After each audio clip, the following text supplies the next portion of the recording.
वो अतर में लिपटा गुलो गुलजार का बिस्तर, वो अतर में लिपटा गुलो गुलजार का बिस्तर, जन्नत का बिछौना है मेरे सरकार का बिस्तर। वो अतर में लिपटा गुलो गुलजार का बिस्तर, जन्नत का बिछौना है मेरे सरकार का बिस्तर। उस रात को अरे लोगों तसव्वुर में तो लाओ, है जिस्म अली का शाह अबरार का बिस्तर। और वक्त की रफ्तार जाने किस सिमत में मोड़ी, वक्त की रफ्तार जाने किस सिमत में मोड़ी, आए तो अभी गर्म था सरकार का बिस्तर। और आप आए तो जमाना शफा याब हुआ, आप आए तो जमाना शफा याब हुआ, वरना ये दुनिया थी किसी बीमार का बिस्तर। और आपके दम से आप आए तो जमाना शफा याब हुआ, आप आए तो जमाना शफा याब हुआ, वरना ये दुनिया थी किसी बीमार का बिस्तर। और आपके दम से जहल भी हुए तहजीब, ऐसा बिछाया आपने करदार का बिस्तर। और आप पंजाबी ज़बान जी, महंगाई ते एक नज़म है जी ਜਿਹੜੀ ਅੱਜ ਦਾ मैं सेलमैनी ਦਾ ਕੰਮ ਕਰਦਾ ਤੇ ਅੱਜ ਪੂਰੇ 1200 ਦਾ ਪੈਟਰੋਲ ਲੱਗਿਆ ਜੀ। 1800 ਰੁਪਏ ਬਚਤ ਸੀ, 1200 ਦਾ ਪੈਟਰੋਲ ਲੱਗ ਗਿਆ।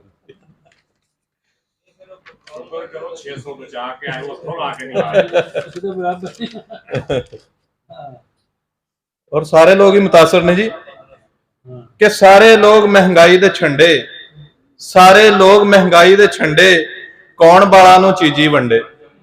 सारे लोग महंगाई दे छंडे, कौन बाला नू चीजी वंडे। कीतियां महंगाइयां इंज कमाला, गिन गिन दसां किंज मसाला, सुकियां पान मरीद धमाला, नजर न्याज न बकरे दाला। खाली सिर्फ चढ़ावन झंडे, कौन बाला नू चीजी वंडे। अज दी हीर नू सौ मजबूरी, ताइयों नी बेले खड़दी चूरी, चाहते हुण पूरी पूरी, करदा रांझा हुण मजदूरी, चारदा नहीं औ मझां संडे, कौन बाला नू चीजी वंडे।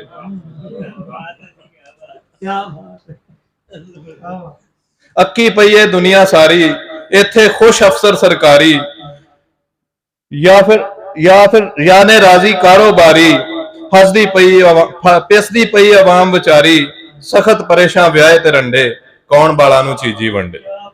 इंज महंगाई ने धूती चाड़ी, साहब ना रोज मनावे दाड़ी, बेगम भी ना बदले साड़ी, निक्के काके कच्छी पाड़ी, कपड़े सारियां देने हंडे, कौन बाला नू चीजी वंडे।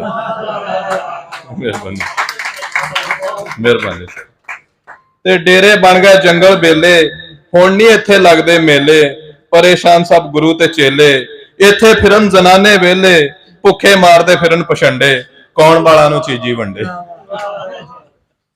मसीत विच मौलवी करे गराइयां, बड़ियां पावे हाल दुआइयां, ओ किथे खड़नियां तुसी कमाइयां, रब दियां यादां दिलों भुलाइयां, विच स्पीकर सब नू छंडे, कौन बाला नू चीजी वंडे।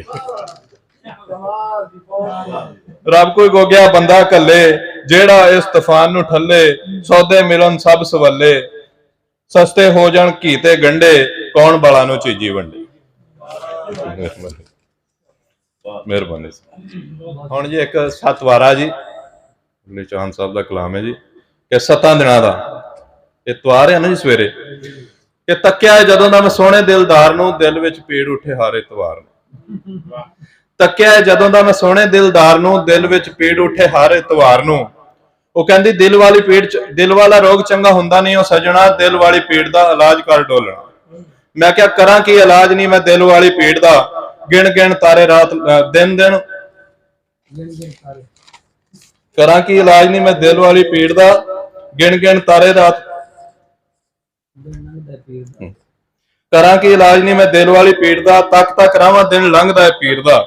ਉਹ ਕਹਿੰਦੀ तक तक अखियां नू रावां विच रोलना, सजना दे डेरे उत्ते सजना नू गोलना।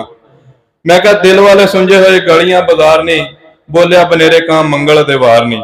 वो कहंदी कां कां कर कर कां कां कर, कां दसदा है जग नू, औखा है संभालना जी इश्के दी अग नू।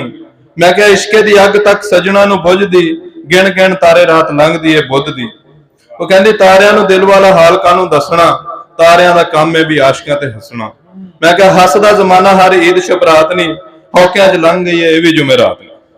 वो कहंदी हौकियां ते हंजुआं नू डक जरा डक वे, करदा जमाना गल गल उत्ते शक वे, मैं क्या शक रसवाई हुंदी आशिकां दे जुम्मे नहीं, कर पूरे कौल ते करार इसे जुम्मे नहीं। वो कहंदी करा किवें पूरे मैं कौल ते करार वे, सच्चियां प्रीतां गईयां जग कोलों हार वे। मैं क्या सच्चियां प्रीतां लभ लैंदियां ने रस्ते, तोड़ दे तू दुनिया दियां हिस्सा, तोड़ दे तू दुनिया दियां रीतां ऐसे हफ्ते। कहंदे जग दियां रीतां नाल लड़ना बेकार है, आशिकां दे लेखां विच लिखी हुई हार है। मैं क्या जग वाले लेखां वाले करना बहाने नहीं, मैनू दिन गिणदियां गुजरे जमाने नहीं। मैनू जदों सोहणिया याद तेरी आउंदी है, रब दी सौन मैनू उदों नींद भी ना आउंदी है। पर मैनू तेरे हर वादे उत्ते एतबार है, नी मुड़ दिन गिणा जदों आवे एतवार।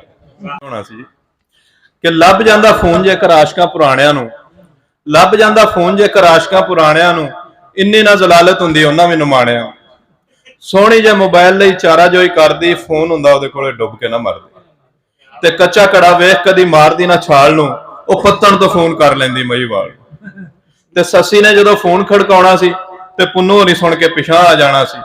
ਥਾਲਾਂ ਵਿੱਚ ਜਾ ਕੇ ਨਾ ਉਹ ਐਵੇਂ ਕੁਰਲਾਮ ਦੀ, ਫੋਨ ਹੁੰਦਾ ਖਬਰੇ ਉਹਦੀ ਜਾਨ ਬਚ ਜਾਂਦੀ। ਤੇ ਹੀਰ ਜਦੋਂ ਚੂਰੀ ਲੈ ਕੇ ਜਾਂਦੀ ਰਾਂਝੇ ਤੱਕ ਸੀ, ਬੇਲੇ ਵਿੱਚੋਂ ਲੱਭ ਲੱਭ ਜਾਂਦੀ ਉਹਨੂੰ ਥੱਕ ਸੀ। ਹੀਰ ਲਈ ਤਾਂ ਫੋਨ ਇੱਕ ਬਹੁਤ ਜ਼ਰੂਰੀ ਸੀ, ਹੀਰ ਕਾਲ ਕਰਦੀ ਰਾਂਝੇ ਖਾ ਲੈਣੀ ਚੂਰੀ ਸੀ। ਤੇ ਜੇ ਸਾਹਬਾ ਕੋ ਮੋਬਾਈਲ ਹੁੰਦੇ ਫਿਰ ਕਿਆ ਕਹਿਣੇ ਸੀ, ਮਿਰਜ਼ੇ ਦੇ ਤੀਰ ਟੰਗੇ ਜੰਡ ਤੇ ਨਾ ਰਹਿਣੇ ਸੀ। ਮਿਰਜ਼ੇ ਦਾ ਹੋਣਾ ਸੀ ਨਾ ਐਡਾ ਬੁਰਾ ਹਾਲ ਸੀ, ਉਹਨੂੰ ਪਿੱਛੋਂ ਕਿਸੇ ਮਾਰ ਦੇਣੀ ਮਿਸ ਕਾਲ ਸੀ।